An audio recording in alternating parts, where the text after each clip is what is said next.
j'espère que vous allez bien.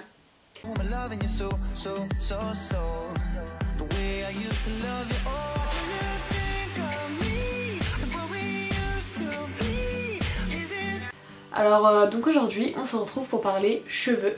Donc je vais vous parler un peu des différentes propriétés, caractéristiques qu'on peut retrouver dans les cheveux. Et puis aussi des différents types de cheveux qu'on peut retrouver dans le monde.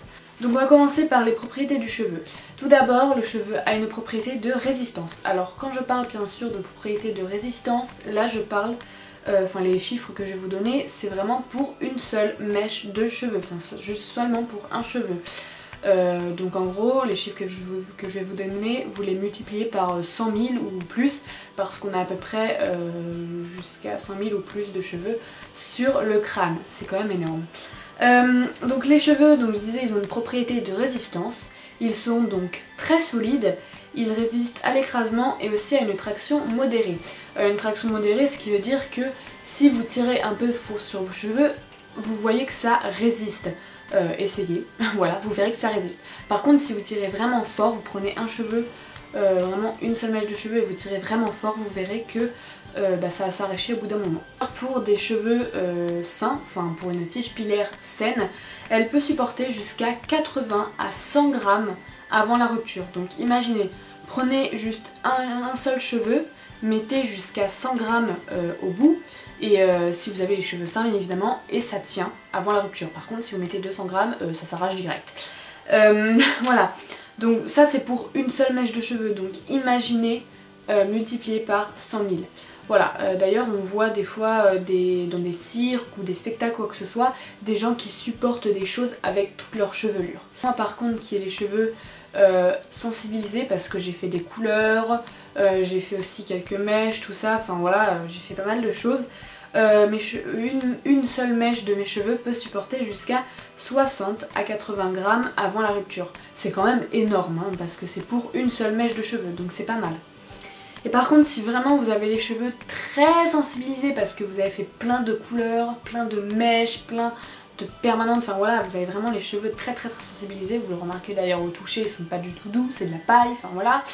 Là ça peut supporter jusqu'à 40 grammes. Bon, ce qui est quand même énorme, mais très peu par rapport à des cheveux de type sain. Donc ça, je vous le rappelle, les chiffres que je viens de vous donner, c'est pour une seule mèche de cheveux. Ensuite, les cheveux ont aussi une propriété d'élasticité.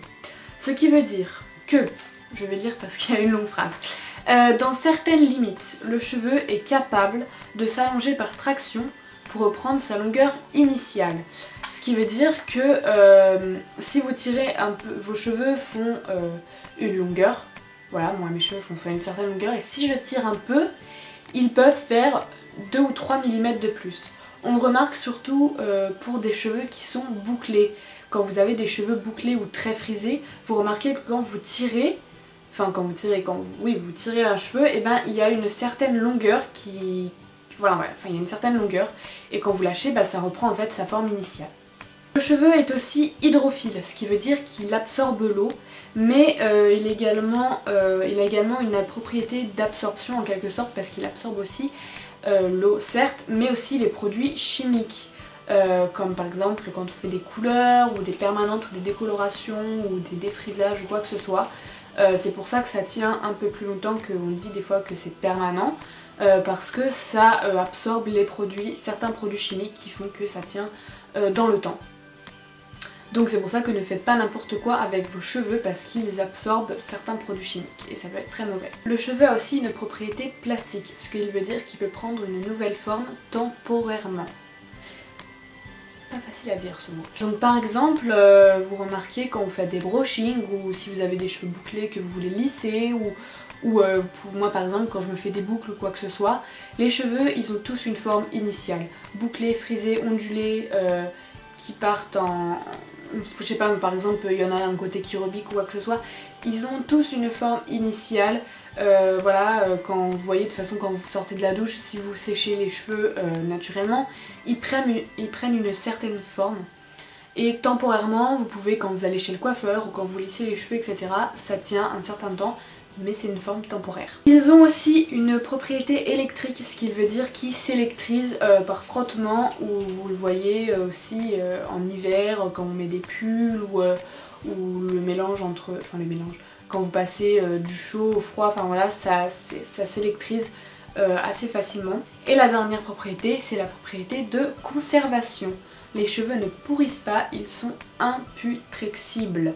Vous le voyez par exemple quand les scientifiques ou quoi que ce soit retrouvent par exemple des momies qui ont plus de je sais pas combien d'années, qui sont très très vieilles et qui ont encore leurs cheveux.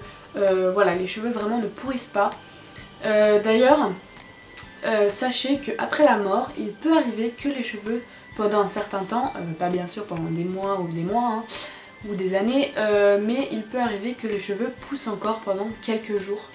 Voilà, ça peut arriver. En fait, c'est parce que le cheveu, vous savez, enfin je sais pas si vous le savez, mais il est nourri en fait par le sang. Voilà, parce que bon, de toute façon tout dans le corps est nourri par le sang. Hein. Et quand on meurt, ben, comment dire qu'il y a encore un peu de sang dans le corps qui se balade. Voilà, mais enfin voilà. Et s'il y a encore un peu de sang qui arrive donc au follicule pileux, là où le cheveu pousse, bah, ça permet de faire pousser pendant quelques temps, donc vraiment de quelques millimètres. Hein. Vous attendez pas à, quand vous mourrez, à avoir une chevelure de 15 mètres, non pas du tout. Voilà, c'est vraiment, ça peut arriver que ça pousse encore un petit peu. Voilà, ça c'était vraiment les différentes caractéristiques, propriétés du cheveu. Maintenant on va passer vraiment aux différents types de cheveux qu'on peut retrouver dans le monde. Il y a 3 différentes ethnies de cheveux. Il y a les cheveux africains, les cheveux européens et les cheveux asiatiques. Donc on va commencer par parler un peu des cheveux africains, qui sont aussi appelés les cheveux négroïdes. Donc ce sont des cheveux qui ont une forme spiralée, c'est d'ailleurs ce qui donne cet aspect un peu crépus qu'on peut voir pour les cheveux africains, de type africain. C'est vraiment la tige pilaire la plus fine et la plus fragile des 3 types de cheveux différents. Ce que je veux dire, c'est qu'avant la rupture, ils peuvent supporter seulement jusqu'à 40 grammes. Donc c'est vraiment très peu. Et c'est aussi les cheveux qui poussent le moins vite. Ils poussent jusqu'à de 0,7 à 0,9 cm par mois. Donc c'est vraiment très très peu. Voilà, vraiment très peu. Donc, généralement de couleur foncée, donc qui va du noir au brun. On a les cheveux asiatiques, mais aussi appelés les cheveux mongoloïdes. Non, très difficile. Donc c'est des cheveux qui ont un aspect plutôt raide et ils ont un diamètre assez gros. Voilà, c'est vraiment les cheveux les plus gros. Dans leur couleur, pareil, ils sont souvent de couleur assez foncée, donc du brun au noir, comme les cheveux de type africain. Donc excusez-moi, voilà, je sais que je ne suis pas maquillée, pas coiffée non plus, pas du tout habillée pareil que le reste de la vidéo. Voilà. Pourquoi? Tout simplement parce que j'étais en train de faire un montage et je me suis rendu compte que toute cette partie de vidéo je ne l'avais plus. Alors soit je l'ai effacée, soit ça n'a pas filmé, je ne sais pas ce qui s'est passé. Donc du coup je suis obligée de vous la refaire. Donc j'en étais aux cheveux asiatiques, donc je vous ai parlé dernièrement de la couleur. Donc je voulais aussi vous dire que c'était la tige pilaire qui poussait le plus vite. Qui avait la pousse la plus élevée, donc qui pousse par mois de, pousse par mois de 1,3 à 1,5 cm. Donc c'est quand même pas mal je trouve.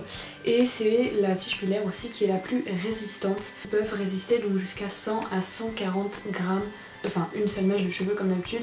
Donc la 3e ethnie, voilà, c'est les cheveux européens, mais aussi appelés les cheveux caucasiens. Donc ce sont des cheveux qui peuvent avoir un aspect raide, ondulé, bouclé, tous les aspects possibles, c'est très diversifié, donc du coup c'est ceux qu'on peut retrouver le plus dans le monde. Exactement la même chose pour leur couleur, vous pouvez retrouver des cheveux clairs comme des cheveux foncés. Ils ont une pousse assez élevée, donc qui comprend entre 1 et 1,3 cm par mois, donc voilà, c'est dans la moyenne. Et pareil pour la résistance qui elle va de 80 à 100 grammes avant la rupture. Voilà pour ces 2 dernières ethnies qui ne se sont apparemment pas filmées. J'ai dû effacer, je sais pas ce qui s'est passé, mais bon. Voilà, excusez-moi encore une fois pour ma tête. Voilà, j'espère que cette petite vidéo vous a plu, qu'elle vous aura appris des choses. N'hésitez pas à commenter la vidéo, la liker, ça fait toujours plaisir. À vous abonner aussi, enfin voilà, vous faites totalement ce que vous voulez de toute façon. Je vous fais donc de gros bisous et on se retrouve la semaine prochaine. Bisous! watching her, but she's looking at you.